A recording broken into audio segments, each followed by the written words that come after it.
اهلا بحضراتكم مشاهدينا الكرام، حلقه جديده وصفحه رياضيه جديده بنبتديها معاكم يوميا من 11 ل 12. فكركم في البدايه بصفحتنا على الفيسبوك facebook.com/sport.page لاي تساؤلات لضيفنا اللي هيكون معانا ويشرفنا طبعا بارائه استاذ ياسر تهامي، رئيس تحرير جريده المدار وعضو الاتحادين العربي والدولي للصحافه. اهلا بك استاذ. اهلا بحضرتك وكل الساده المشاهدين، يا رب تبقى حلقه كويسه ان شاء الله. ان شاء الله، يعني اكيد طالما حضرتك ربنا يخليك نورنا. يعني عندنا اكيد مع حضراتكم النهارده العديد من الموضوعات، واهم الموضوعات في الشارع الرياضي هو اقتحام الالتراس النهارده لمقر النادي الاهلي فرع مدينه نصر. يعني في امور كتير، ولكن السؤال اللي لازم نطرحه دلوقتي هل الدوري ما زال قائم؟ هل احنا هنقدر نأمن دوري؟ هل احنا في ظل الامور وتداعيات المواقف واللي احنا شايفينه حاليا ممكن يبقى مباريات افريقيا للنادي الاهلي فقط ممكن تبقى حتى نسمح بدخول جماهير فيها ولا لا؟ امور كتير، هنطرح اسئله كتير النهارده على كاتبنا الصحفي استاذ ياسر التهامي، ولكن اسمحوا لي ابتدي مع حضراتكم باهم الاخبار.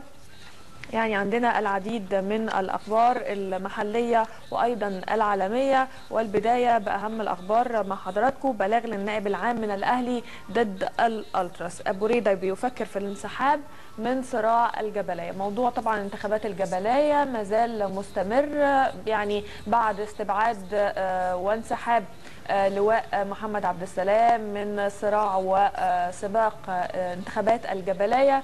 الموضوع دلوقتي كله على كابتن هاني أبو ريدة، يا ترى هيبتدي ويكمل بقى مسيرته ولا برضه هيفكر ان هو يبتعد ونبتدي نلجأ للوجوه الجديدة.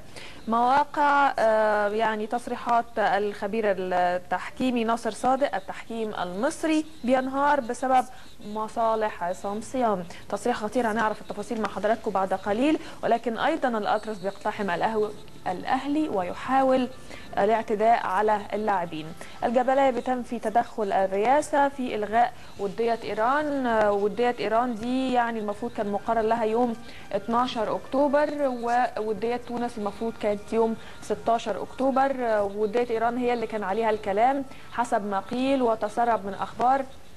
أحد أعضاء الجبلية سرب خبر حسب طبعا اللي تناقلته مواقع الإنترنت إنه كان على لسان أحد المسؤولين في الجبلية إنه الموضوع بتاع مباراة إيران مش هيقام بسبب تدخل من رئاسة الجمهورية. النهارده كابتن عامر حسين كذب الكلام ده كله وقال إنه قدامهم كان 4 عروض، منهم إيران، منهم كوريا الجنوبية، منهم الكونغو، اللي استقروا بالفعل على اللعب معاها يوم 12 إن شاء الله، وتم استبعاد إيران من حزبة المنتخب. على كل الأحوال بوب برادلي برضو هيعمل مؤتمر صحفي هيشرح فيه استعدادات المنتخب الوطني وغضبه طبعا من إلغاء الوديات. هيكون يوم الأربعاء إن شاء الله في مؤتمر صحفي. الزمالك بيفوض الراحلين لتخفيض المديونات وجدولتها على شهور متفرقة. طبعا مشكلة مستحقات اللاعبين مشكلة كبيرة، لأن هي بتصب في الاخر انه منع القيد في نادي الزمالك، ودي مشكله كبيره جدا. اللي عليهم مستحقات او اللي ليهم مستحقات عند نادي الزمالك هو هاني سعيد ووجيه عبد العظيم وحسين حمدي ووكيل اللاعبين تامر النحاس. كان في محاولات كده من كابتن حماده امام انه يعني يتم التفاوض، انه يتم مش هقول تقليل المديونات ولكن جدولتها في الفتره القادمه. من اخبارنا العالميه، مانشستر سيتي بيسقط في فخ التعادل امام ارسنال في طبعا صراعه للحفاظ على لقب البريمير ليج. تعادلوا النهارده 1-1. مانشستر سيتي حاليا بيحتل المركز السابع.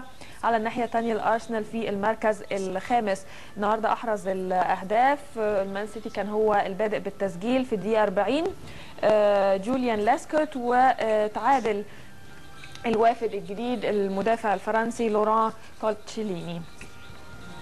هدف صاروخي رائع من شيكابالا ورقصة أروع. يعني شيكابالا الصراحة واضح ان هو هيبتدي بقى يمتعنا. يعني بيهمنا انه لاعب محترف مصري، وهو ده كل اللي يهمنا.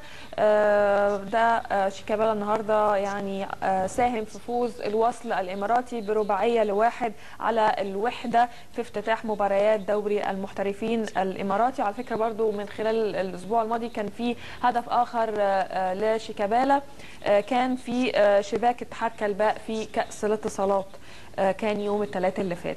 زكي ايضا بيعلن عن نفسه، وصلاح بيشارك في تعادل بازل. بس صلاح انا عايزه اقول انه يعني بيتم استبداله للمباراه الثانيه على التوالي.